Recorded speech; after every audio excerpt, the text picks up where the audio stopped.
So today I'm going to recap season 2 of Hannibal. I hope you all have watched the first season, and if you have, then we can continue from here. But for those who haven't seen it, I highly recommend that you do. You'll find the link in the description, so make sure to check it out. Story kicks off with a shocking flash forward. We see Hannibal Lecter in his kitchen, elegantly preparing a meal of human meat. Suddenly, Jack Crawford bursts in, his face revealing that he finally knows Hannibal's dark secret. He viciously attacks Hannibal, leading to a brutal fight. Jack manages to get Hannibal in a chokehold, and Hannibal goes limp, seemingly unconscious. But just as Jack releases his grip, we realize Hannibal was faking it. He grabs a shard of broken glass and stabs Jack in the neck, severely wounding him. A terrified Jack manages to lock himself in a pantry, and Hannibal begins to smash the door down with an axe. The scene then abruptly jumps back 12 weeks to show us how things escalated to this point. We see Hannibal hosting Jack for dinner. Jack expresses his guilt and sorrow over losing Will Graham. Hannibal, feigning sympathy, says that Will was his friend too and that he also feels his loss. Jack mentions that Will is accusing Hannibal of being the real killer, but he dismisses it as the rambling of a mentally unstable man. In a clever move, Hannibal suggests that if Jack has any doubts, he is welcome to investigate him.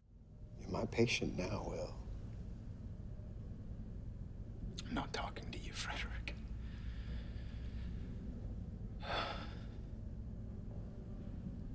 I want to talk to Dr. Lecter. Meanwhile, we find Will Graham imprisoned in a facility run by Dr. Frederick Chilton. When Chilton tries to question him, Will stonewalls him, saying the only person he'll talk to is Dr. Lecter. Elsewhere, Dr. Alana Bloom files a formal complaint against Jack Crawford. She holds him responsible for pushing Will beyond his breaking point by forcing him to work on gruesome cases. Alana apologizes to Jack for taking this step, but explains that her actions are driven by her love for Will and her need to protect him. The story then shifts to a river where two city workers are trying to clear a blockage. They're hit by a foul stench, and when they dig into the riverbed, they make a horrifying discovery: a mass grave filled with numerous decaying bodies. Hannibal visits his own psychiatrist, Dr. Bedelia du Maurier. He informs her that Will has requested to see him. Bedelia questions his motives, asking if he truly wants to see Will. Hannibal admits that even though he knows Will believes he's a murderer, he still wants the meeting. She astutely points out that he only wants to see Will because he betrayed him and now intends to manipulate him further. But then she delivers a stunning blow. Will can't manipulate Hannibal because, as she puts it, he has already manipulated you. Hannibal is visibly taken aback by this but says nothing. Soon after, Hannibal visits Will in prison. He asks Will if he's lost in his thoughts again. Will replies that he's no longer lost. Instead, whenever he imagines the murders, he now sees Hannibal's face. Hannibal tries to gaslight him, insisting that Will committed the crimes and that he, as a friend, wants to help him. Will coldly rejects this, stating, "You're not my friend." He vows that he knows Hannibal is responsible and that while he can't prove it yet, he will find the evidence, and when he does, he won't spare him. How long will you have my suits? You might want to think about supplementing your wardrobe. Except for maybe Will Graham. You'll have to be disappointed. The beauty of what you do, Miss Katz, is in its certainty. It'll be your evidence that convicts Will.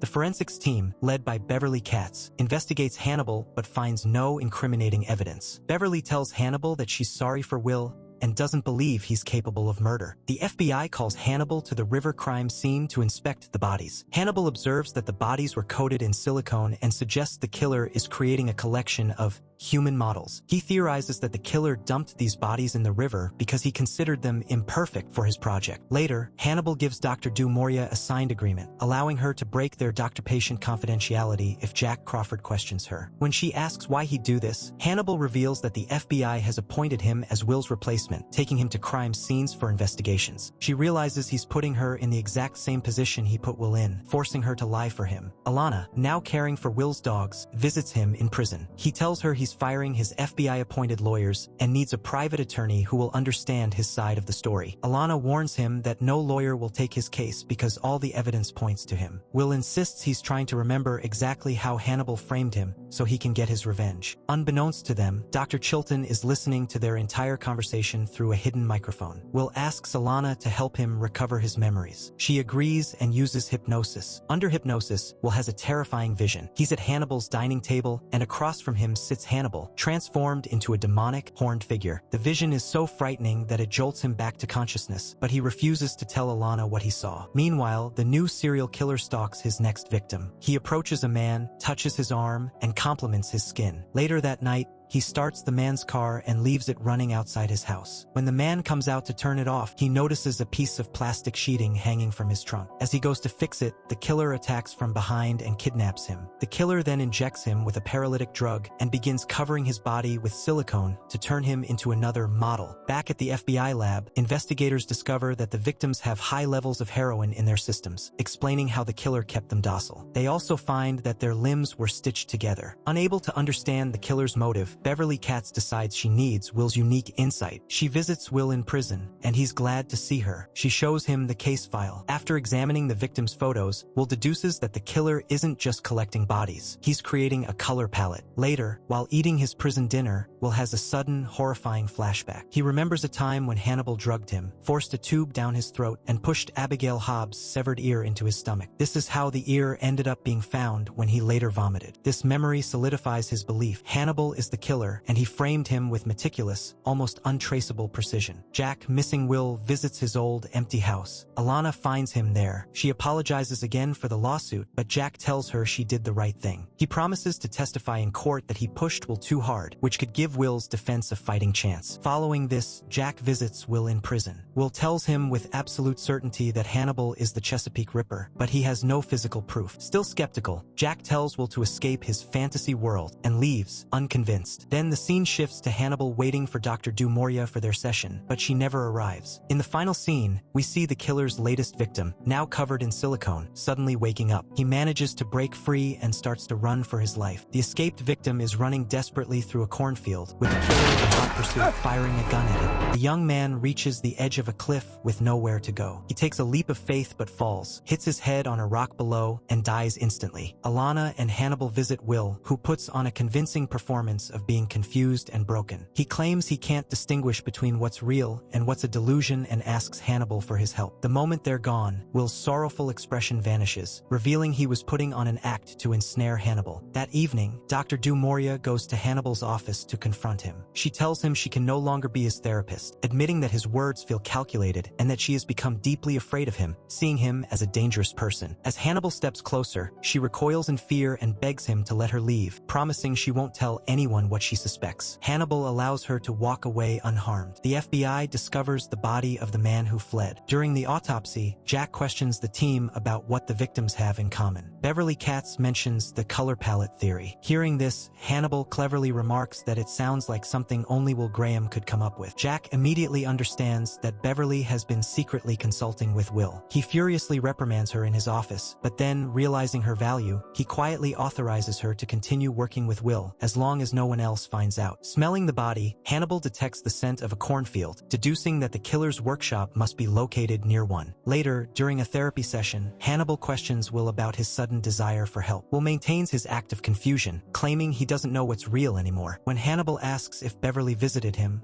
Will admits she did. He then feeds Hannibal a crucial piece of insight from his own analysis. The killer isn't just painting with bodies. He's stitching them together to create a human mural. Beverly visits Will again. He agrees to help her on one condition. She must ignore the official narrative that he's a killer and instead help him find evidence to prove Hannibal's guilt. She accepts his terms. Looking at the photo of the latest victim, Will uses his empathic ability to reconstruct the crime. He realizes this man wasn't dumped in the river like the others. He died trying to escape. He warns Beverly that Hannibal is deliberately misguiding the investigation.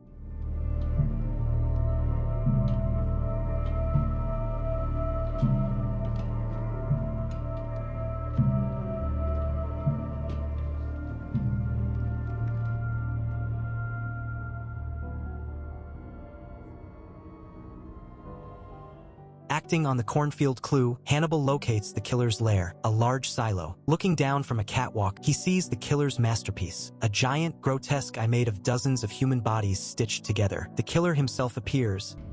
Hello. I love your work. And Hannibal, in a chilling moment, tells him he admires his work. Soon after, the FBI raids the silo. Hannibal explains the scene to Jack, theorizing that the killer created the eye so that God could see him. He also predicts that the killer will now stop, believing his life's work is complete and God is now watching over him. Later, during a formal inquiry into his conduct, Jack accepts responsibility for pushing Will, but also states that Will was a willing participant who found purpose in saving lives. The forensics team identifies 46 of the 47 bodies in in the mural. The twist, the final, unidentified body belongs to the killer himself. The team notes his leg is missing but can't explain why. We then see the horrifying truth. Hannibal killed him.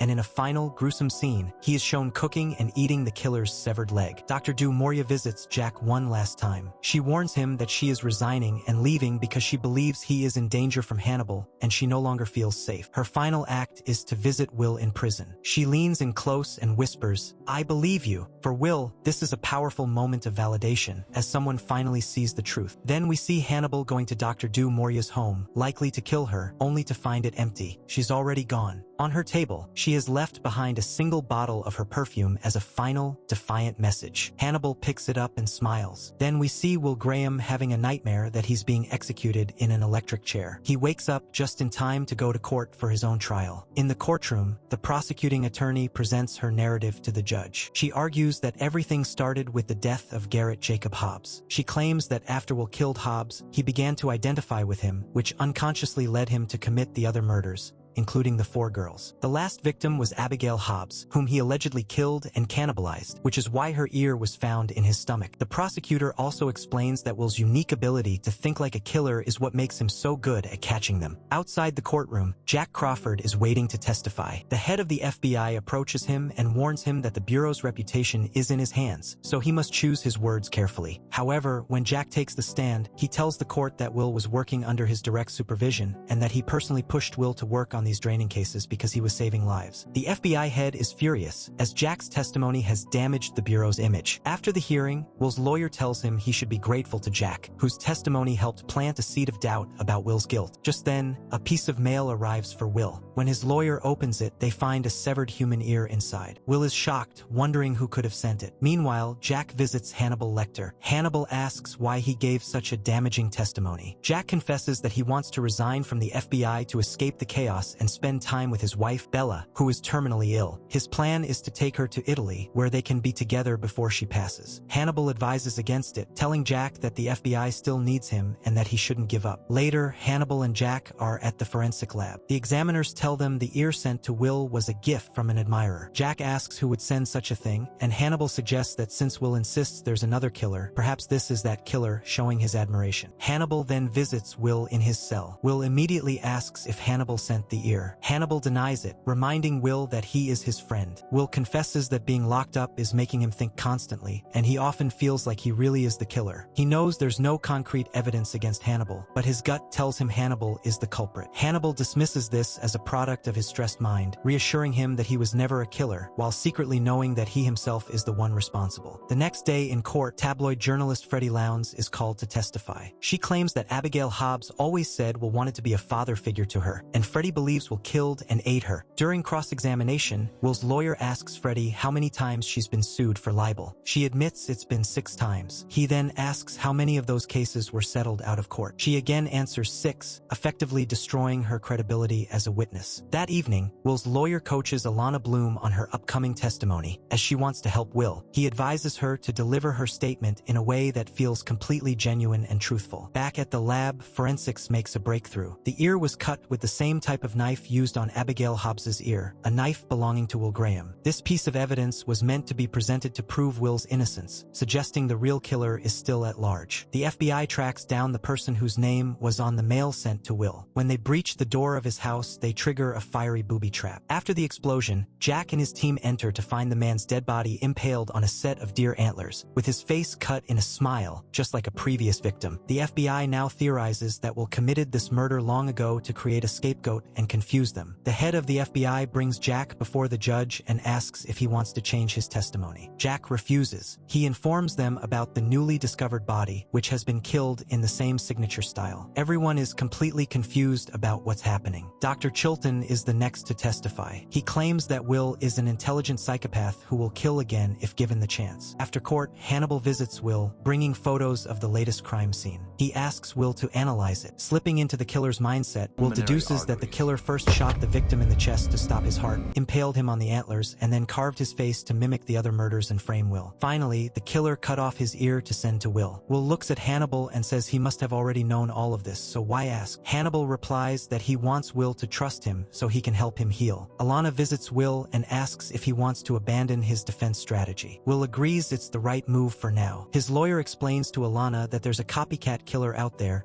who is acting as Will's admirer. Alana asks Will if he thinks he committed the crimes. His lawyer interrupts, telling her not to ask that. He reveals his new strategy. He will argue that Will is not guilty by reason of insanity, claiming he was unconscious of his actions. Finally, Hannibal Lecter takes the stand. He states that Jack Crawford hired him to monitor Will's stability, but he wasn't officially his psychiatrist. When the prosecutor asks why he failed to prevent the tragedy, Hannibal explains that Will's mental state was fragile and the stress from his FBI work became too much, which could have caused him to commit the murders. Hannibal also introduces the theory that there might be two separate killers at work. The prosecution dismisses this idea, insisting Will is the only killer. The judge adjourns the court for the day. The next morning, a cleaner enters the courtroom and finds the judge's dead body. His head is split open, and his brain has been removed and placed on a set of scales, with his heart on the other side. The FBI arrives and investigates. They are now certain there is a second killer. The examiner tells Jack the judge was also shot in the chest to stop his heart before his brain was removed. Jack asks Hannibal for his take. Hannibal suggests that this killer has a goal, to prove to the world that Will Graham is innocent. The head of the FBI arrives and is horrified. Jack tells her the trial was supposed to end today, but now it's in chaos. She warns Jack not to trust Will so much, seeing that he is trying to save him. Alana visits Will and tells him about the judge's murder. Will gets a chilling feeling and says he believes the killer is someone who has been sitting in the courtroom with them, watching everything unfold. Alana asks what the killer wants. Will replies, he wants to know me. Then we see Will dreaming he's fishing with Abigail Hobbs. He tells her that her father taught her to hunt, and now he will teach her to fish. He is woken up by a visit from Beverly Katz. She tells him he was right about the human mural killer. The man in the center of the mural was the original artist. The real question is, who killed him? Will suggests it was another killer who understood and admired his art, convincing him to become a part of it. Will is convinced that Hannibal Lecter is this copycat killer. Beverly doesn't believe him. Will insists that she will one day and asks her to keep looking for evidence of his innocence, which will ultimately lead her to Hannibal. Beverly agrees to investigate for him, but says she has no reason to suspect Hannibal. Elsewhere, a new victim is found displayed on a tree, his body covered in honeycombs. Dr. Chilton visits Will, who now agrees to speak with him on one condition. Chilton must tell Hannibal to stop visiting. Will tells Chilton he believes Hannibal is a killer who framed him, and he will get his revenge. Intrigued, Chilton says he wants to run some tests on Will to see if he's telling the truth, and Will agrees. Meanwhile, Jack's wife, Bella, visits Hannibal, confessing she is ready to die. Hannibal tells her that death is a cure and shouldn't be feared. Bella worries about Jack, who is trying to prolong her life, because he can't let go. Hannibal reassures her that Jack loves her deeply. He encourages her to accept death and find peace. The FBI investigates the beehive body. They discover the victim's eyes and brain have been removed, and bees have built their hive inside his body cavity. The killer wanted the body to become a natural hive. Beverly calls Hannibal for his surgical expertise during the autopsy. She asks if he was ever a surgeon, and he confirms he was. She tells him about Will's theory that a copycat killer murdered the muralist, and admits Will wants her to investigate Hannibal. Understanding the situation, Hannibal gives her a cryptic clue. To find the killer, she needs to look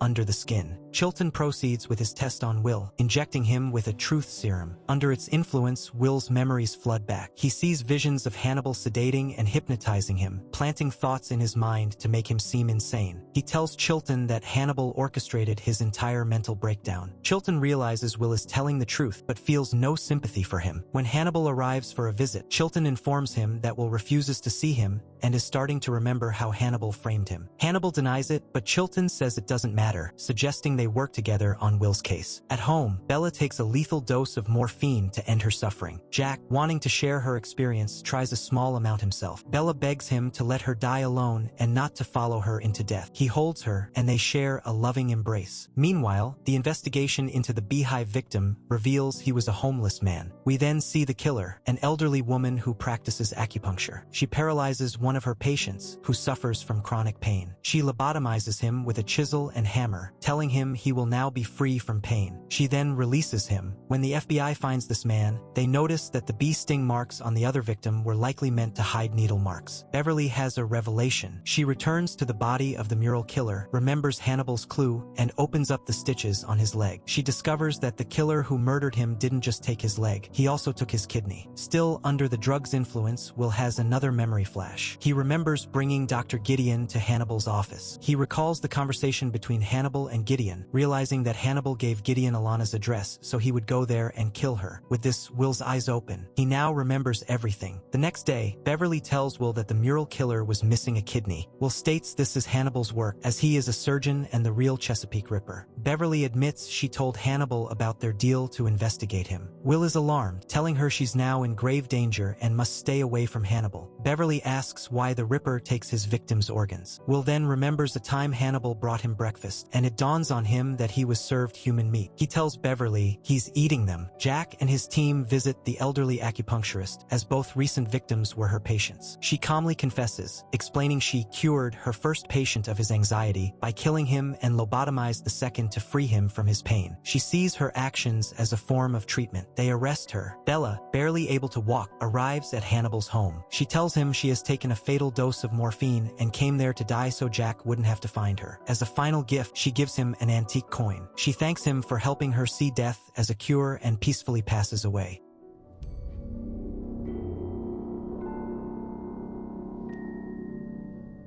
Hannibal flips her coin. It lands on heads. He calmly gets a medical kit, fills a syringe with an antidote, and injects Bella, reviving her against her will. Beverly is looking for Jack, but can't find him. A colleague tells her that Hannibal Lecter just called Jack, who rushed to the hospital to be with his wife. Realizing Hannibal isn't home, Beverly sees her chance. She breaks into his house to investigate. She finds a hidden basement and goes inside, where she discovers a freezer full of human meat and organs. She now knows the horrifying truth. As she turns around, she sees Hannibal standing right behind her. Terrified, she draws her gun and fires. After this, Hannibal, having murdered Beverly Katz, cooking her meat the next day. He invites Jack Crawford over for a meal and serves him Beverly's flesh, with Jack completely unaware. Jack thanks Hannibal for saving his wife's life, and Hannibal replies that he's a friend and did it because he doesn't want to see Jack suffer. Next, we see Freddie Lowndes heading towards a building after receiving a call from an anonymous number, which was actually Hannibal. When she gets there, she discovers Beverly's body, which has been sliced into sections. She immediately calls the FBI, and Jack arrives with his team. Freddie tells Jack the victim inside is an FBI agent. When Jack enters, he is horrified to see Beverly's corpse, precisely sectioned and displayed in glass containers. Jack breaks down as he was very close to Beverly. The entire FBI is in shock over her death, and Jack vows that they will not let her killer get away with it. A short while later, Jack and Alana Bloom visit Will Graham for the criminally insane to break the news about Beverly. Will tells Jack he needs to see the crime scene. Jack agrees and takes him there, removing his prison clothes and asking him to figure out what happened. As Will examines the scene, he hallucinates Beverly, who tells him to see her as just another piece of evidence. He reconstructs the crime. The killer brought her here, strangled her, froze her body to keep it rigid, and then used a cutter to slice her into sections, displaying them in containers as his design. Will tells Jack that he had warned Beverly not to get too close to the killer, but she must have figured something out, which is why she was killed. When Jack asks who the Chesapeake Ripper is, Will tells him he has to find out for himself, just as Beverly did. Will is taken back to the hospital, where Dr. Chilton interviews him. Chilton asks what he discussed with Beverly, and Will says he warned her to stay away from Hannibal. Chilton reveals that he knows both Will and Abel Gideon know the Ripper's identity. Will confirms this, saying they would both name the same person. He expresses a wish to speak with Gideon to learn the truth and piques Chilton's curiosity by asking if he isn't curious to know who the Ripper is. Intrigued, Chilton decides to take a step. Meanwhile, at the forensic lab, Beverly's body arrives, and the investigators are emotional. Jack tells them to stop blaming themselves for her death. They then reveal a key finding from the DNA test. The kidneys found with the body were not Beverly's. They were placed there. Her own kidneys were taken by the killer.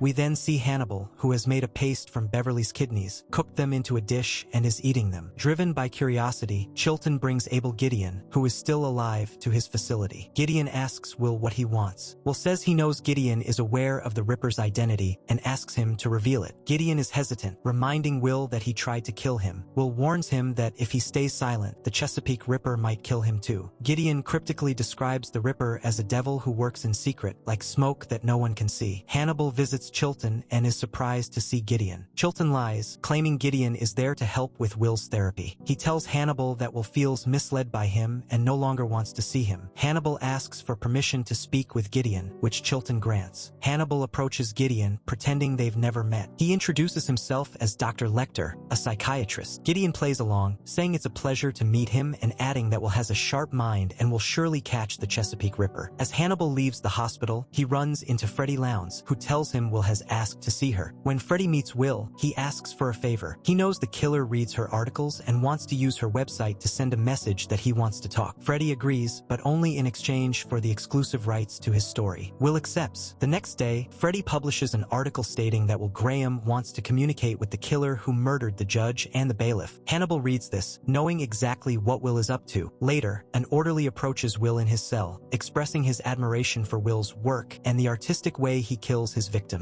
Will immediately realizes this orderly is the copycat killer. The orderly tells Will he's disabled the listening devices. Will asks him why he killed the judge and the bailiff, and the orderly confesses he only killed the bailiff, not the judge. He considers Will a friend and wants to work with him. Will accepts his friendship and gives him a task: kill Hannibal Lecter. The orderly agrees. Gideon overhears their entire conversation. Later, Will has a vision of wings sprouting from his back, like an angel. Alana wakes him up, expressing her worry that he has publicly invited a killer to talk to him. Will tells her that Beverly's death is his fault because he warned her about Hannibal, but she went anyway, and Hannibal killed her. Alana gets angry at this accusation and leaves. On her way out, she sees Gideon on the security monitor and confronts Chilton. Chilton repeats his lie about Gideon being there for Will's therapy. Alana demands to see Gideon. When Alana meets Gideon, he tells her he can't reveal who gave him her address but gives her a cryptic clue. Will has prepared a little bird to go out and get morsels for him. The first who gave him Alana's location. Will knows Chilton is listening and intends for this message to reach Jack. Chilton goes to Jack and plays the recording. Jack is skeptical, questioning why he should believe Gideon. Chilton insists Gideon is telling the truth, as he was able to describe Hannibal's dining room perfectly. He adds that Hannibal once served him tongue and joked about wanting to eat Chilton's. All of this points to Hannibal being a cannibal and confirms Will's claims. The autopsy of the Flower Man reveals water in his lungs that pinpoints the location of the murder. The FBI begins to investigate the area. Jack finds Alana playing with Will's dogs. She tells him she's done with Will for accusing Hannibal, a man she's known for years. Jack asks if she thinks Will is manipulating her, and she says she believes Will is lying. Hannibal visits Will, telling him he considered him a friend, but is furious that Will tried to have him killed. Will tells him to stop the act. He knows Hannibal manipulated him into believing he was a killer and murdered Beverly, and he won't let him get away with it. Hannibal cryptically says that whoever killed her also wants to be caught. Hannibal continues his murder spree, cooking elaborate dishes from his victim's flesh while Jack grows more desperate. Gideon is being transferred when Chilton tells him Jack is coming to see him. When Jack arrives, he asks Gideon about the recording. In a twist, Gideon lies, claiming Chilton coached him on what to say. Jack leaves, frustrated, and as Gideon is being transferred, 2 guards, paid off by Hannibal, beat him severely and throw him over a railing. That night, Hannibal hosts a dinner party. When Jack arrives, his eyes are fixed on the food, suspecting it's human meat. Chilton arrives and tells Jack to look at the dishes, saying he won't eat them because they look human. He tells Jack that Gideon was lying and that he now completely believes Will. When Hannibal greets Jack, Jack says he isn't hungry and asks to take some dishes home. Hannibal is startled, realizing they're onto him. As Jack leaves with the food, Hannibal looks at Chilton and gives him a slight wink, confirming Chilton's suspicions. Jack takes the food to his lab for testing.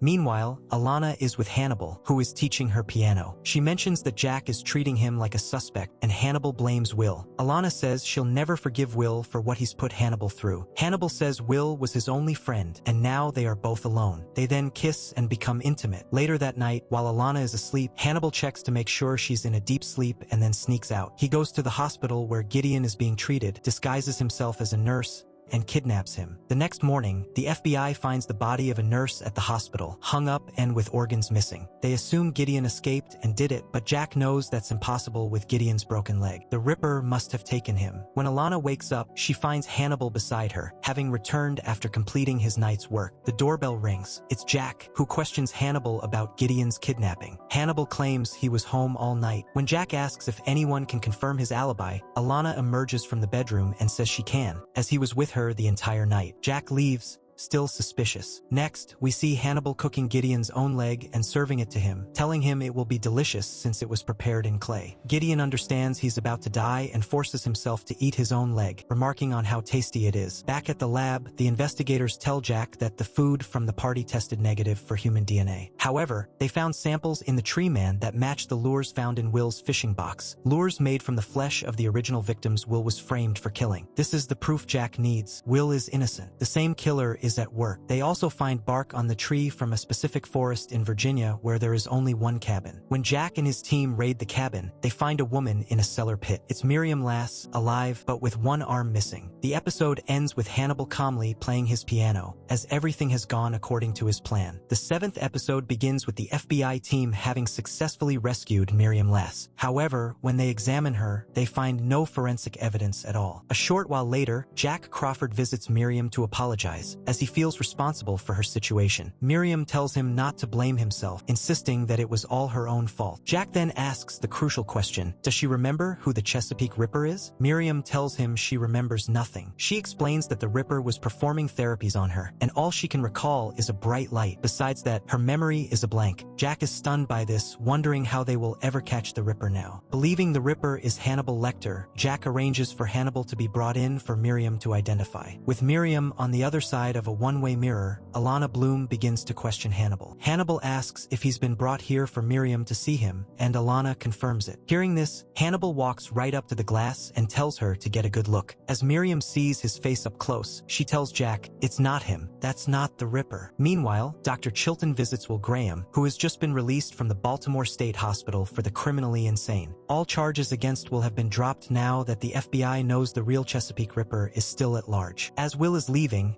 he warns Chilton to be careful, suggesting he could be Hannibal's next target. He points out that Beverly Katz went to Chilton for help, and now he is doing the same, which could put Chilton in danger. Will tells Chilton that if he wants to save himself, he should go to Jack and tell him everything he knows about Hannibal. Chilton asks a simple question, why didn't Hannibal just kill you? Will replies, because he wants to be my friend. Outside, Will is met by Jack, who apologizes for misjudging him. He tells Will that they found Miriam alive, though the Ripper had amputated one of her arms. Hearing this, Will asks Jack to take him to the location where Miriam was found. When Will examines the scene, he tells Jack that the Ripper intentionally led them there. It was all part of his plan. He wanted them to find Miriam because he's planning something much bigger. As Will puts himself in the killer's mind, he sees it all. The killer brought the tree to this location, placed a human body inside its trunk, and filled the torso with poisonous flowers, allowing them to grow into a gruesome tree. Miriam herself was kept alive in a pit nearby. When Jack asks what he saw, Will explains that the Ripper didn't bring Miriam here to kill her, but rather to ensure she would be found. Jack asks, do you still think it was Hannibal? Will says yes. Jack reminds him that Miriam confirmed it wasn't Hannibal, but Will counters, Hannibal is a psychiatrist. In 2 years, he could easily erase her memory. We can't trust what she says. Later, Will goes home and finds Alana, who had been taking care of his dogs. Alana is happy to see him and admits she used to think he was the killer, but now knows he's a good person. Will tells her he was never the person she thought he was. Alana says she thought he was crazy because he tried to have Hannibal killed. Will insists it was necessary because Hannibal is a monster. Alana defends Hannibal, saying he's a good man and that Will is wrong about him. From her defense, Will immediately understands that she is dating Hannibal. He warns her that Hannibal is not a man to be trusted and that she needs to stay away from him. Elsewhere, Chilton goes to see Jack. He tells him that he also believes Hannibal is the Ripper. He explains that Hannibal has used therapies on Will that are known to erase memories, suggesting everything Will experienced was planted in his mind by Hannibal. Chilton also offers to help restore Miriam's memory. Jack, however, tells him he can't allow it, as Miriam isn't his patient. Will then visits Miriam himself. He asks if she remembers anything at all. She says she's tried, but nothing comes back. Will tells her he has the same problem, explaining that a psychiatrist messed with his mind, causing him to lose time and memory. He suggests that the man who did this to both of them is the same person. Hearing this, Miriam says she remembers one thing, a bright light. The Ripper would stand in front of it and tell her to do things. Will says he remembers the light too, and vows to catch the killer. That night, when Hannibal returns home, he finds Will waiting for him, aiming a gun at him. Just as Will is about to shoot, Hannibal calmly says he knows Will isn't a killer and won't pull the trigger. Will replies that he enjoys killing killers and he will kill him. Hannibal then plays his card, asking, "Aren't you curious to find out why that psychiatrist did this to you?" Will admits that he is. Hannibal tells him that if he is that psychiatrist and Will kills him, he'll never get the answers he's looking for. Convinced by his own curiosity, Will lowers the gun, leaves Hannibal alive, and walks away. The next day, Jack brings Miriam to Hannibal's office, hoping Hannibal can help her retrieve her memories. Being in the office triggers something, and Miriam recalls that this might be the place she disappeared from. She remembers a painting and then nothing. Hannibal attempts to hypnotize her to help her remember what happened. Under hypnosis, Miriam recalls a moment when she almost escaped the killer. She found her phone and called Jack. Hannibal asks her what the last thing she saw was. She tells him she saw the wound man drawing. The following day, at the forensics lab, they find Hannibal's fingerprints on the flower petals from the crime scene. They report this to Jack, who immediately concludes that Hannibal can't be the killer. He remembers Will telling him that Hannibal works in the shadows and would never leave evidence. This means someone must have planted Hannibal's fingerprints there to frame him. At that moment, Jack realizes that Dr. Chilton perfectly fits the Ripper's profile. He's a former surgeon, a psychiatrist, and he knows the details of all their cases. Suspecting Chilton may have also kidnapped Abel Gideon, Jack sends 2 FBI agents to his house. When Chilton arrives home, he senses someone is there. He enters his room and finds Gideon's mutilated body, with flesh carved from it. Terrified, he turns to run, only to come face to face with Hannibal, who chloroforms him. Just then, the FBI agents arrive. Hannibal opens the door and kills them both. When Chilton awakens, he's holding a gun, and his clothes are covered in blood. He goes outside and sees that Hannibal has killed the FBI team, perfectly framing him for everything. Horrified, Chilton gets in his car and speeds to Will's house, the only person he thinks might believe and help him. When Jack and his team arrive at Chilton's house, they find a mountain of evidence pointing to Chilton as the Ripper. Meanwhile, a frantic Chilton tells Will he has to leave the country because Hannibal has framed him and he'll be killed. Will tells him not to run, promising to prove his innocence. Suddenly, Chilton hears Jack's car approaching and asks Will, "What have you done?" Will admits he called Jack, believing he would help. Feeling betrayed, Chilton pulls a gun on Will. Will, echoing Hannibal's words, tells him, "I know you're not a killer. You can't shoot me." Just then, Jack enters. Will tells him Chilton isn't the real killer, but Chilton has already fled out the back. Jack sees him running and gives chase. When Jack corners him and aims his gun, Chilton surrenders like a cornered animal. During his interrogation, Chilton begs to speak to Will, but the examiners refuse, telling him he's the killer and no one will help him. Afterwards, Chilton is taken to a room where they are going to have Miriam identify him. The moment Miriam sees Chilton, a memory flashes in her mind. She screams that he is the one, that he is the Ripper. She grabs Jack's gun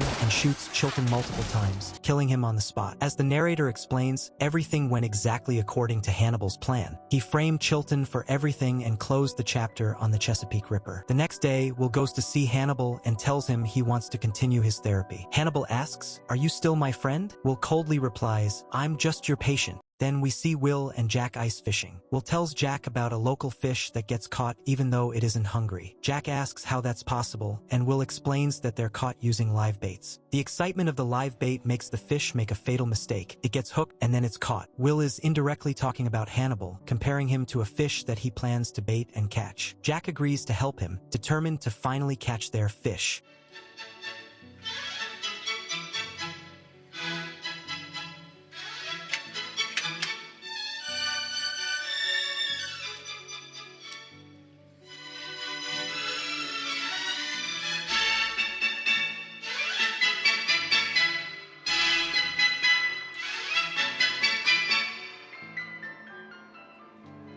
Later, Hannibal has Will and Jack over for dinner, serving them the same type of fish. Will apologizes to Hannibal, admitting he was wrong to think he was the killer and for trying to have him murdered. Hannibal says he has already forgotten about it and still considers Will his friend. The scene then shifts to a stable where a horse is sick. Its owner has called a vet, pointing out that the horse's stomach has been mysteriously stitched up. When the vet opens the stitches, they find the body of a young woman inside, and he runs away in terror. The FBI is called, and Hannibal tells Jack the killer's motive might might be a twisted form of rebirth, coming from a womb and dying in a womb. He explains that the killer put the murdered woman inside the horse's stomach for this reason. The examiners find struggle marks on the girl's neck, indicating she was strangled. Hannibal tells Jack that no one on their team can think like this killer, and the only person who can get inside his head is Will, so they will need his help. Next, we see a woman named Margot in a therapy session with Hannibal. Her brother is abusive, and she tells Hannibal that he attacked her, so she fought back, but he is still alive. Hannibal asks about their relationship, and Margot explains that her brother is still filled with rage towards her. Hannibal then asks if she would try to kill him again. Margot cryptically asks if he wants her to confess to everything, even a potential murder she might have committed that morning. She tells him she simply wants to protect herself. That night, Alana and Hannibal are intimate. Afterwards, Alana says she feels bad for being wrong about Will. Hannibal reminds her that Will is the man who tried to have him killed, so she shouldn't feel guilty. He adds that he will take care of himself and his patients. Alana says she is still worried about him, because she thinks Will might still believe he's the killer. Meanwhile,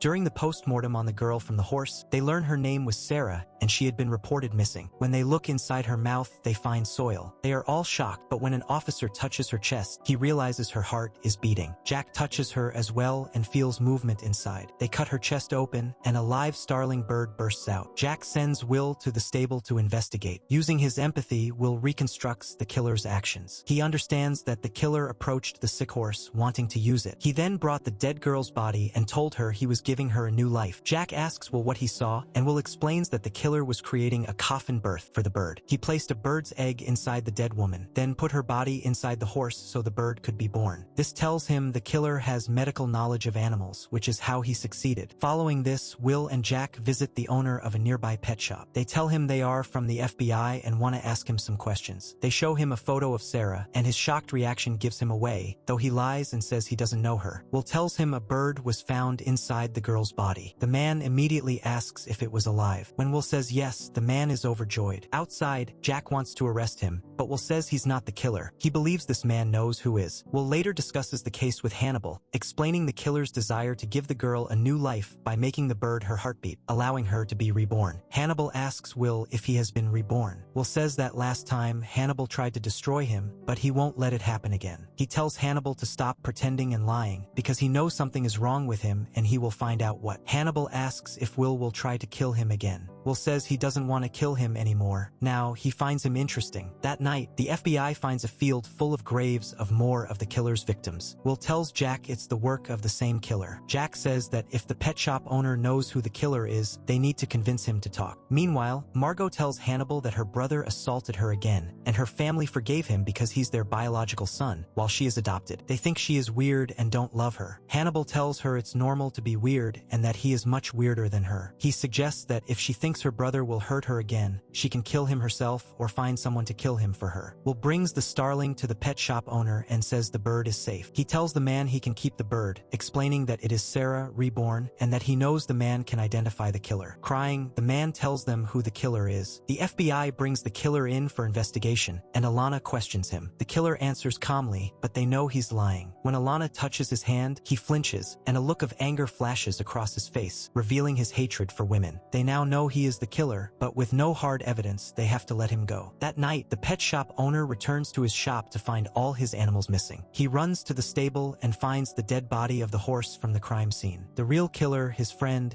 is standing there with a hammer. He asks the man why he told the police. The man, emotional, says he was overwhelmed. The killer tells him this was the same horse that injured him, and now he has killed it. The man weeps over the horse, saying animals never hurt people intentionally. Suddenly filled with rage, he attacks the killer. When Hannibal and Will arrive, they find the man stitching up the horse's stomach. Will realizes his friend, the killer, must be inside. The man says he was helping his friend so he wouldn't kill anymore. Will takes him aside and asks why he killed him. The man says he didn't. He could never kill anyone. He only attacked him and put him inside the horse, and that he's still alive. Meanwhile, Hannibal is in the stable and witnesses the killer emerging from inside the horse's carcass. Just as Will arrives and points his gun at the killer, the man begs for his life. As Will pulls the trigger, Hannibal places his own hand in front of the gun's hammer, stopping it from firing. He takes the gun from Will and tells him to stop seeing himself in the killer, warning that if he continues, he'll get trapped again, just like when he killed Hobbs. Scene begins with Will having a dream where he's tied Hannibal to a tree. Hannibal asks him why he wants to kill him, and Will replies that he knows Hannibal is the devil and can't let him live. Then, Hannibal blows a whistle, and a monstrous creature starts pulling on a rope, strangling him. At that moment, Will sees Hannibal as the devil and reminds him that he promised to get his revenge. Saying this, he blows another whistle, and the creature pulls the rope tighter, killing Hannibal. Will then wakes up, feeling a great sense of peace from the dream because he truly wants to kill Hannibal. The next morning, Hannibal makes omelets for Jack. Hannibal asks what Jack wants to forget, and Jack admits he used to doubt Hannibal was the killer and wants to forget that thought. He also says he had doubts about Will and wants to forget that, too. Hannibal assures him that Will is now officially his patient and he will take care of him.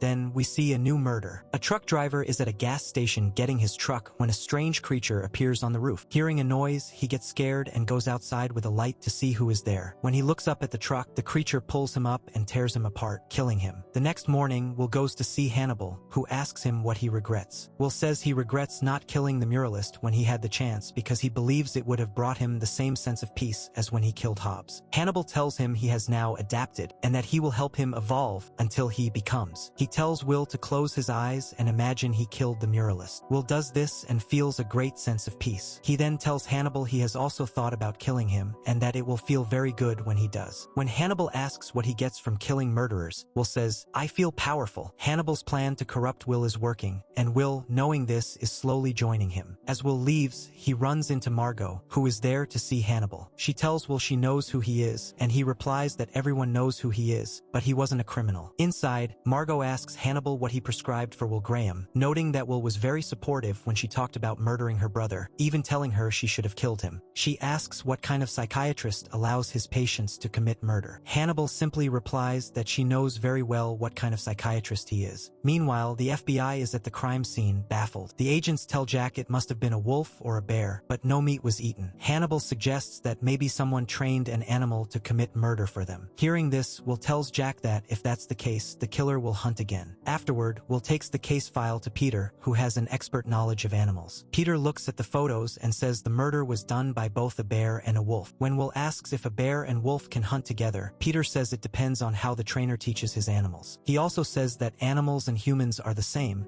so they shouldn't blame the animals for the murder. We are then shown the killer, who sees himself as an animal. He has built an animal suit to commit his murders. He puts on the suit, goes to a location, and spots a couple spending quality time together. He attacks the man and kills him. The girl runs, but the killer catches her and kills her too. The next day, the FBI finds the two bodies and starts investigating. Will uses his ability to get inside the killer's mind. He realizes the killer sees himself as an animal and has built a tool to carry out the murders. He first killed the man, and when the girl ran, he killed her as well. When Jack asks what he saw, Will explains that the killer is a psychopath who thinks he's an animal and has built a weapon or suit to commit the murders. He suspects the killer is an engineering student with a deep knowledge of animals. Later, Will goes to see Hannibal and tells him about the case. Hannibal says this must be part of the killer's instinct. Since he sees himself as an animal, his job is to hunt. Hannibal then asks Will if he has ever imagined killing someone with his bare hands or if he enjoys killing with a gun. Will replies that gun murders don't feel complete, but there's a different kind of peace in killing with your own hands. Hannibal then asks if he's ever imagined strangling him. Will says that when he does kill him, he wants to do it with his bare hands, not a gun. He also tells Hannibal he wants to kill him because he's been hiding, and he knows very well that Hannibal is the killer. At the forensics department, after the autopsies, they discover the murders were the work of a large animal, meaning the killer built a suit of a large animal to commit his crimes. When Dr. Lecter arrives, Jack asks if he's ever seen a killer who builds a suit to murder people. Hearing this, Lecter pulls Jack aside and tells him about a teenage boy who came to him for therapy once. The boy wanted to become an animal, fully believing he was one, and had confessed he wanted to kill humans too. When Jack asks if he was insane, Hannibal says no, he just wanted to become an animal. Hannibal then gives Jack the boy's name, and that night, he goes to meet the boy himself. The boy is happy to see Lecter. Hannibal tells him he liked his work and had seen the bodies he had so skillfully carved up. The boy asks what he's talking about, and Hannibal tells him he knows he's the one committing the murders. Hannibal manipulates him with his words and tells him he has a job for him. The next day, Jack and Will go to the museum to meet Randall. They question him about the murder, but Randall denies any involvement. He says he used to be a mental patient who wanted to become an animal, but Dr. Lecter's therapy cured him completely. When Will hears this, he realizes Randall's therapy was a success, and he connects with him because he also suffers from a mental illness. That night, Margot comes to Will's house. Will lets her in and serves her wine. When he asks why she's there, Margot tells him her brother is the sole heir to all their property. Her brother does whatever he wants, which is why she wants to kill him. She asks Will for his opinion on Dr. Lecter's therapy. Will says Lecter treats his patients in a unique way. Margot says she has a strange feeling about Dr. Lecter because he advised her to kill her brother, and if she failed, he told her to try again. Will understands everything but says nothing. The next day, Will goes to Hannibal and says Randall is a success story because he beat his mental illness and was treated. He also tells Hannibal he's very confused because his own psychiatrist came to see him in jail and told him she believed him. Will asks Hannibal if he killed her. Hannibal says he didn't. Will then asks what Hannibal thinks about when he murders someone. Hannibal says he thinks about God. He explains that God is neither good nor evil because he does both. The collapse of a church roof killed 65 people. Was that God's goodness or evil? All he knows is that he enjoys doing what God does, whether it's murder or a good deed. Will is stunned to hear this and realizes this is how Hannibal thinks. That night, Hannibal takes Randall to Will's house and tells him to kill Will. Will's dogs start barking, and when he opens the door to look outside, his small dog runs out. Will follows with a gun. He finds his dog, injured as if attacked by an animal. Then he sees Randall, who is about to attack him. Will takes his dog back inside and turns off all the lights. Randall then smashes through the window and attacks Will, and the scene cuts. In the next scene, we see Will at Hannibal's house. He has killed Randall and placed his dead body on Hannibal's dining table. When Hannibal arrives, Will tells him, "Now we're even," because when Will was in jail, Hannibal sent a man to kill him, and now Will has sent a man to kill him. So they are even. Scene opens by showing us exactly how Will killed Randall. When Randall crashes through his window and attacks, Will manages to fight back. As Will aims his gun at Randall, he sees him transform into Hannibal in his devilish Wendigo form. He tosses his gun aside, wanting to kill him with his bare hands. He brutally attacks Randall, punching him repeatedly, all the while imagining he is finally killing Hannibal. He then breaks Randall's neck, killing him,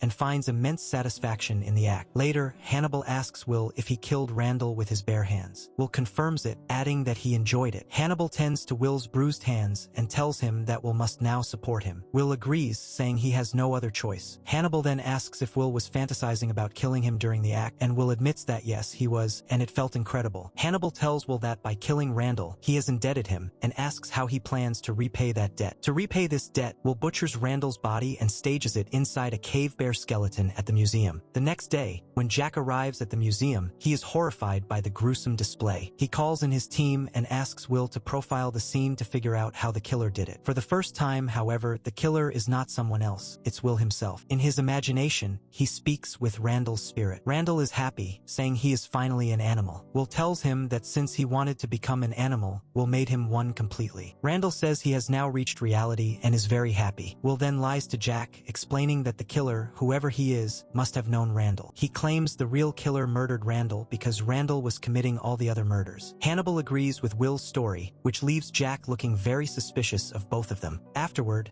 Will visits the tabloid journalist, Freddie Lowndes, at her house. He asks her how her story is coming along. Freddie says that Hollywood is very interested in her story, and if she gives them the rights, they will pay her a lot of money. She then asks Will why he has returned to therapy with Hannibal, reminding him that he used to believe Hannibal was the Chesapeake Ripper and even tried to have him killed. Will tells her he was wrong about Hannibal because he is not the Ripper. Freddie argues that Dr. Chilton wasn't the Ripper either, as he didn't have the necessary surgical knowledge. She discovered from his college records that his hands used continues to shake so much when he first cut into a human that he became a psychiatrist instead. She asks Will if he thinks Dr. Chilton could have killed Abigail, and Will says he doesn't think so either. Meanwhile, Margot goes to Hannibal for therapy. Hannibal tells her the reason she can't kill her brother is because she still loves him. Margot says that after their father's death, he made her brother the sole beneficiary of their estate, meaning all the property will go to him even if he dies. Hearing this, Hannibal suggests that if she creates her own legacy, the property might come to her. He is telling her to get pregnant, which would produce an heir for the family. The next day, Margot is at home when her brother Mason comes to see her. Mason tells her he has created a new design that will make her very happy. He has brought a special breed of pigs to his farm that eat humans. He keeps the pigs in a cage and has his servant throw a dummy made of human flesh in front of them. The pigs devour it completely. Margot is terrified, realizing this is a truly evil act. Her brother says the pigs are his creation, and if their father were alive, he would have been very happy to see it. That night, Alana and Hannibal are spending time alone, where Hannibal teaches her how to create music in the air. At the same time, Margot comes to see Will, telling him they are both the same because they both have scars on their bodies. She has come to seduce Will because Hannibal told her she needed a child for her family's legacy. As they get intimate, Will imagines he is with Alana, the woman he still loves. He then sees a vision of the devilish Hannibal holding a baby. The next morning, Freddie Lounds meets with Alana and tells her she thinks Will and Hannibal have become a team, and that they are committing murders together so no one finds out. Alana says that's impossible. Freddie insists that she believes Hannibal Lecter is the Ripper, pointing out that 4 of Hannibal's patients have been murdered recently, which can't be a coincidence. Alana is disturbed by this and tells Freddie that Hannibal is helping Will. Freddie replies that Will isn't getting help, he's joining him. Meanwhile,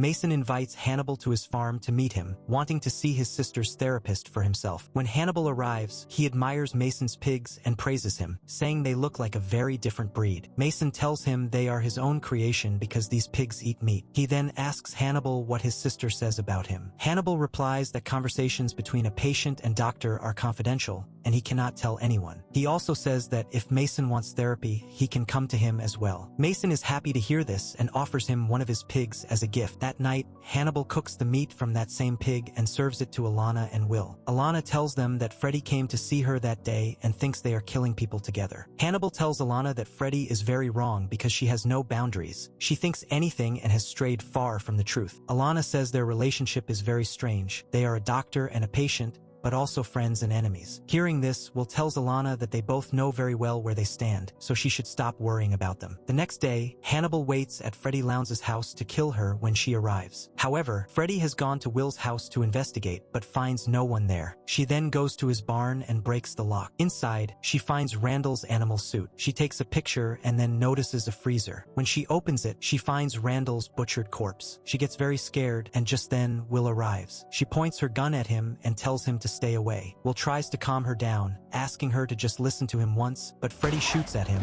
and Will ducks to save himself. As Freddie runs away, Will tries to catch her, but she sprays him in the eyes and runs. She gets into her car and frantically calls Jack, but just then, Will arrives and attacks her. A little later, Jack calls Will, Alana, and Hannibal into his office and plays them Freddie's frantic phone call, in which she was screaming. He tells them the call was traced to the area around Will's house and that her phone has been off since then. She's missing. Will says his house is in a very remote location, so maybe one of her enemies kidnapped her. That night, Will brings a piece of meat to Hannibal and tells him to make a spectacular dish out of it. When Hannibal asks what meat it is, Will says it's pig's meat. Hannibal understands that it's surely Freddie Lounds' meat. He asks Will to help him cook, and when he hands Will a knife, Will has a strange feeling. They make a dish from the meat and eat it. Hannibal tells Will that after eating the meat of this animal, he realized the animal was very scared. Will replies that the meat is quite sour because the animal is dead. Hannibal asks if it's really pig's meat, and Will says it's the meat of a long pig. He also tells Hannibal that he has killed both good and evil, just as God does. Then, we see Hannibal and Will's faces merge into one, showing that they have become the same. Scene open with Will having a dream. In it, a demonic Hannibal kills the stag from his dreams, and from inside the stag's stomach, a version of Will emerges, now with antlers himself. This symbolizes that he too has become a devil. That night, Hannibal invites Will over for dinner and serves him a very rare, delicious bird. As Will eats it, he finds the taste exquisite. He tells Hannibal that killing Freddie Lounds felt just like this, as if he was confused about whether he should have killed her or not. Hannibal asks if his heart was racing when he killed her. Will says no. Hearing this, Hannibal concludes that if Will's heart rate was that low, it means he has the capacity for violence and his mind remains perfectly calm while killing.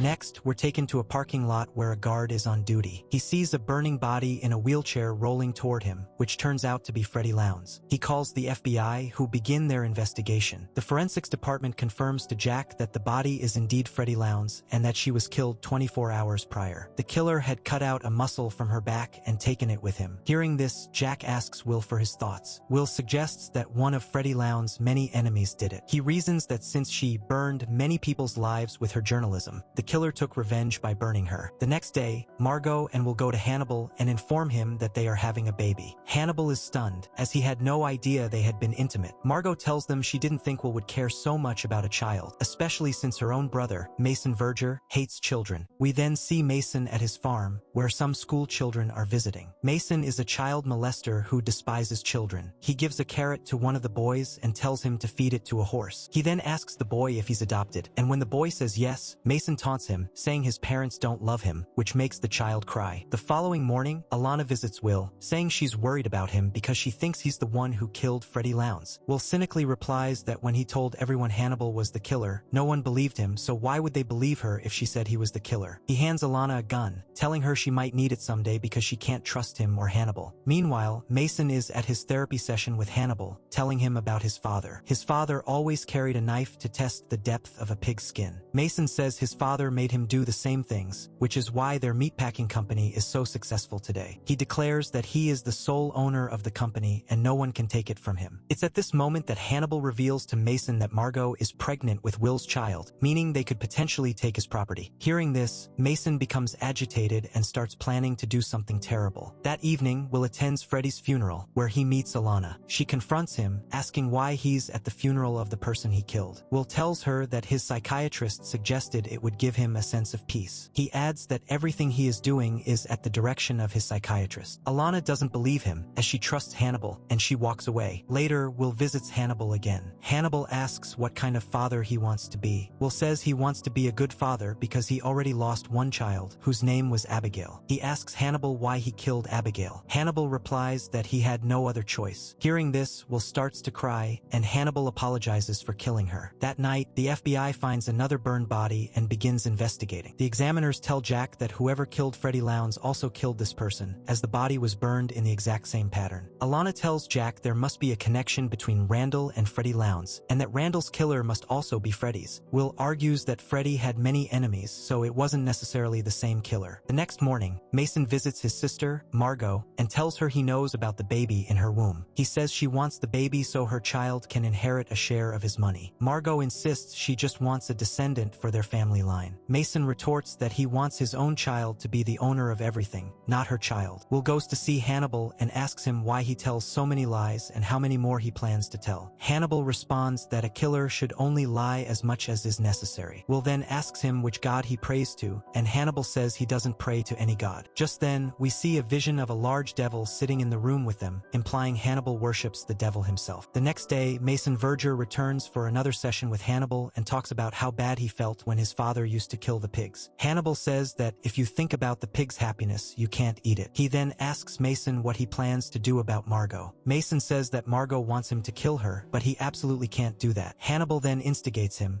pointing out that if Mason dies, all the property will go to Margot's son, which could be a threat to him. A short while later, Alana comes to see Hannibal and asks about Will. Hannibal says he's just helping Will get some clarity. He asks if she doubts his therapy methods. Alana admits she has started to doubt everything and feels like everyone is lying to her. Hearing this, Hannibal takes her hand and kisses it, at which point he smells gunpowder. He realizes Alana has been practicing shooting, which means she knows she's in danger. He asks her why she's learning to shoot, and Alana says she no longer trusts anyone. Meanwhile, Margot packs her bags to run away from Mason so he can't catch her. But as she's driving, Mason's servant rams into her car, causing an accident. When she wakes up, she finds herself in an operating theater with Mason Verger standing over her. He tells her she made a big mistake by plotting against him, and now he's going to take her child from her, as his doctors suggested it. The doctors then perform an abortion, leaving Margot devastated. Alana goes to see Jack and tells him she's confused about everything and feels like everyone is lying. Jack asks her why. Alana says she knows for a fact that Will killed Freddie Lounds and that she doesn't trust Hannibal Lecter either because she doesn't really know him. Hearing this, Jack tells her to come with him and leads her to a room where she sees Freddie Lounds, still alive. She finally understands that this is all part of Jack and Will's plan to catch Hannibal. When Will sees what has happened to Margot, he is filled with rage, having lost a child for the second time. Hannibal comes to him and provokes him, telling him to kill Mason Verger because he's the one who took his second child. Will goes to Mason and beats him severely. He is about to throw him into the pigpen but stops. He tells Mason that he and Margot have one thing in common. They're psychiatrists and that he's the one orchestrating everything. He explains that Hannibal first told Margot to have a baby, then provoked Mason to take the baby from her, and has now sent Will to kill him. But Will says he won't do it because he won't listen to his psychiatrist anymore. With that, Will leaves and Mason is left furious at Hannibal. Then Will visits Hannibal. Hannibal asks him why he didn't kill Mason Verger and why he told Mason about his plan. Will says he was curious to see what Mason would do. He then asks Hannibal why he wanted Mason dead. Hannibal simply says he doesn't like Mason and that's why he wanted him to die. Will says that now Mason will come to kill him, so he'll have to kill Mason first. Hannibal tells him to close his eyes and imagine how he would do it. Will closes his eyes and pictures himself hanging Hannibal, slitting his throat and throwing him to his man-eating pigs. The vision brings Will great pleasure and Hannibal tells him to remember that feeling. After that, Mason comes for a therapy session with Hannibal. Hannibal asks what he learned in his childhood. Mason says he learned about sacrifice, explaining that even God makes sacrifices, but his ways are beyond our understanding. His father taught him to hide everything so that no one could get the upper hand. He then pulls out his knife and holds it to Hannibal's neck. Hannibal asks if he's planning to measure his skin today instead of a pig's. Mason says no, not today. He asks what Will and Hannibal are planning, and then slashes Hannibal's sofa. Hannibal becomes furious as he loves cleanliness. He says nothing, and Mason just laughs like a madman. Later, Will and Hannibal visit Margot. She tells them her brother left a scar on her back to remind her not to try anything like that again. She says she won't try to kill her brother anymore because, besides him, she has no one. She will let him do whatever he wants and won't stop him. Hannibal asks if by doing this, she's trying to prove she still has her humanity. Margot says there's no other solution. That evening, Will meets with Jack, who asks if he has any evidence against Hannibal. Will says Hannibal is too clever and hasn't given him any proof yet. Jack reminds Will that he killed a man and displayed his body in a museum. If the FBI finds out, they will arrest him, so they need to catch Hannibal before that happens. Will claims he killed the man in self-defense and displayed the body to make Hannibal happy. He also says Hannibal is trying to manipulate him into murdering Mason Verger, but he won't be manipulated. Instead,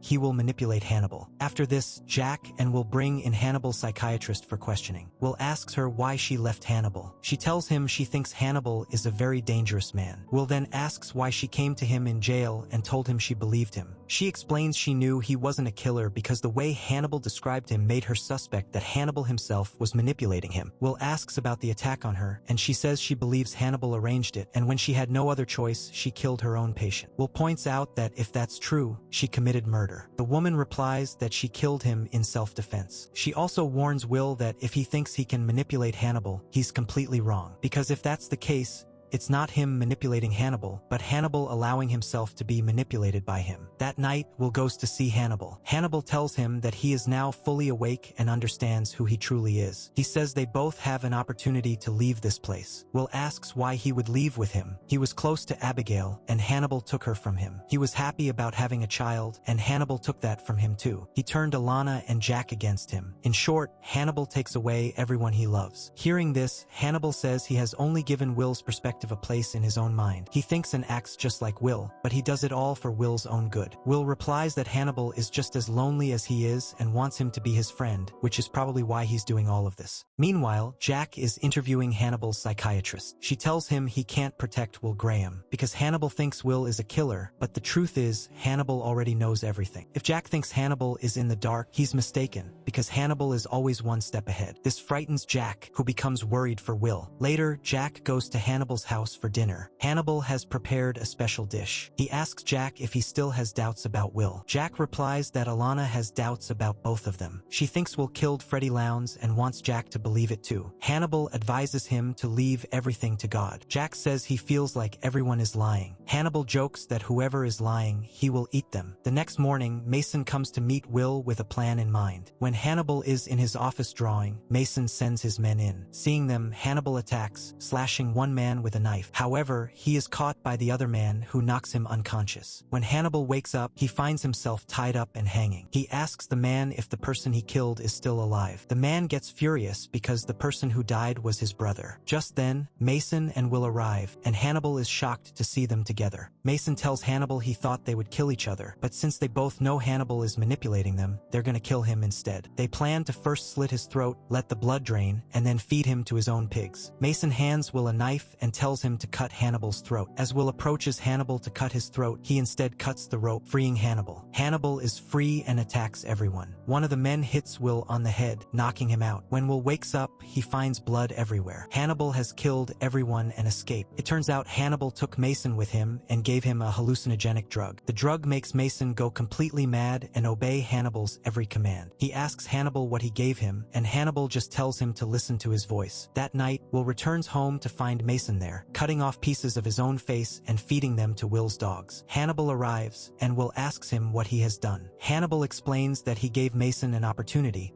which he failed to take, so now he is punishing him. Mason then says he's hungry. Hannibal tells him to cut off his own nose and eat it. Mason does exactly that and says his nose is delicious. Hannibal asks Will what they should do with him. Will says that since Mason is his patient, he should decide. Hearing this, Hannibal breaks Mason's spine and knocks him unconscious. The next day, Agent Crawford visits Mason, who is undergoing medical treatment. Mason is now completely paralyzed, and his face is destroyed. Jack asks him if he was a patient of Hannibal Lecter and if Hannibal did this to him. Mason Verger says nothing, only that Hannibal was a good psychiatrist and he hopes to repay him someday. Jack asks if he ever met Will Graham, another of Hannibal's patients. Mason says he's only heard of Will Graham but has never met him personally. Jack knows he's lying and leaves. Just then, Margot arrives to take care of her brother. That night, Will meets with Hannibal and tells him they're going to get caught, because this is an incident where they will find all the evidence. Hannibal tells Will that Jack knows he killed Freddie Lowndes and will arrest him soon. Will suggests that he should just tell Jack that he is the Chesapeake Ripper. He says Jack is his friend and will understand, and might even join them. Then we see Hannibal, following Will's advice, inviting Jack to dinner. He plans to tell Jack everything at the dinner, but he knows Jack won't come alone. He'll come with the intention of arresting him. Meanwhile, Will is also planning with Jack, telling him that Hannibal will probably attack him. Jack says he'll have snipers stationed outside the house so Hannibal can't escape. Will had also told Hannibal that Jack is a well-trained agent and won't be easy to kill. When both Hannibal and Jack asked Will if he would be on their side, he said yes to both of them. That night, when Will arrives home, he hallucinates seeing Jacob Hobbs, who points towards the woods and tells him to look closely. He sees the devil there and shoots at it. The next morning, Hannibal visits Jack's wife, who tells him she was already dead, but he made a huge mistake by bringing her back to life. Hannibal says her decision was wrong because she can't just leave Jack like that. Hearing this, his wife, Bella, says she saved him for Jack, so will he now save Jack for her? Hannibal doesn't answer and leaves. Will meets with Freddie and tells her to think of a survival story for after Hannibal is caught. Freddie tells him not to worry about her, as she'll write a good story. Will tells her to only include Hannibal and himself in her story, and to leave Abigail out of it because he was very close to her. Freddie says she still doubts that Hannibal will be caught. That night, Will goes to Hannibal's, where they burn all the patient files together so the FBI won't find any evidence. Will says that when he leaves this place, he will always remember it. Hannibal tells him he hasn't seen his real mansion yet, which is much bigger and more beautiful. While Will is helping him,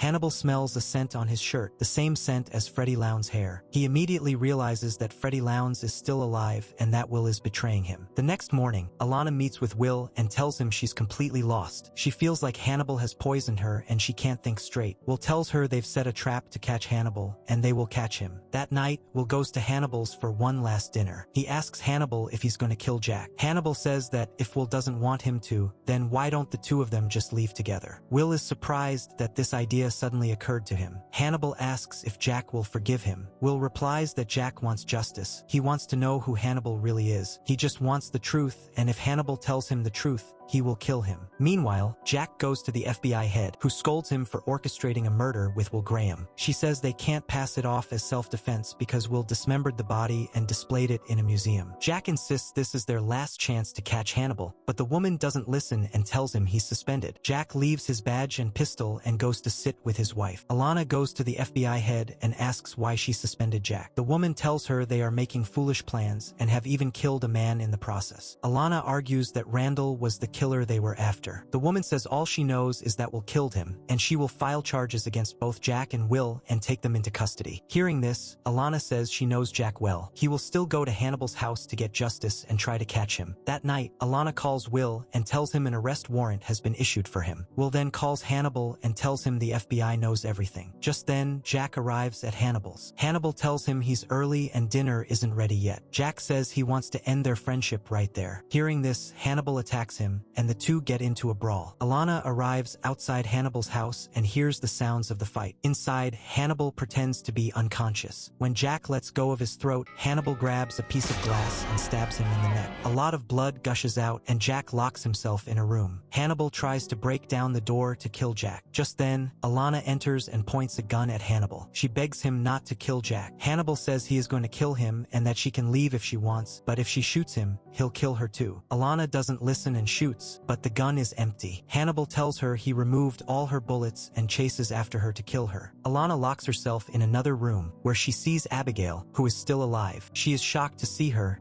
and Abigail, apologizing, pushes her out of the window. Alana falls to the ground and starts bleeding. When Will arrives, he sees Alana and starts crying. Alana tells him Jack is still inside and Hannibal is going to kill him. Hearing this, Will goes inside, where he sees Abigail. He is so surprised that he lowers his gun. He asks Abigail where Hannibal is, and she tells him he's right behind him. Hannibal tells Will that he can't go anywhere without him. He hugs Will and then stabs him in the stomach with a knife. Will is wounded. Hannibal tells him he trusted him, but Will betrayed him, which he did not like at all. He cries as he looks at the wounded Will because he considered him a good friend. He says Will definitely be punished for this. He forgives Will for his betrayal and says that for what he's about to do now, he hopes Will can forgive him. Will begs him not to touch Abigail, but Hannibal calls Abigail over and slits her throat, wounding her as well. Afterward, Hannibal goes outside, washes the blood off himself in the rain, puts on his coat, and leaves. In the next scene, we see Hannibal on an airplane. He orders a glass of wine from the flight attendant, and we see that his psychiatrist, Bedelia, is sitting next to him. And with that, Season 2 comes to an end. So that was the story of Season 2, where Will thought he could outsmart Hannibal, but Hannibal proved to be even more cunning and managed to escape. The story continues in Season 3, which we'll bring to you very soon. Let us know in the comments when you'd like to see it. And most importantly, if you enjoyed this recap, don't forget to subscribe, turn on the bell notification, and we'll see you next time.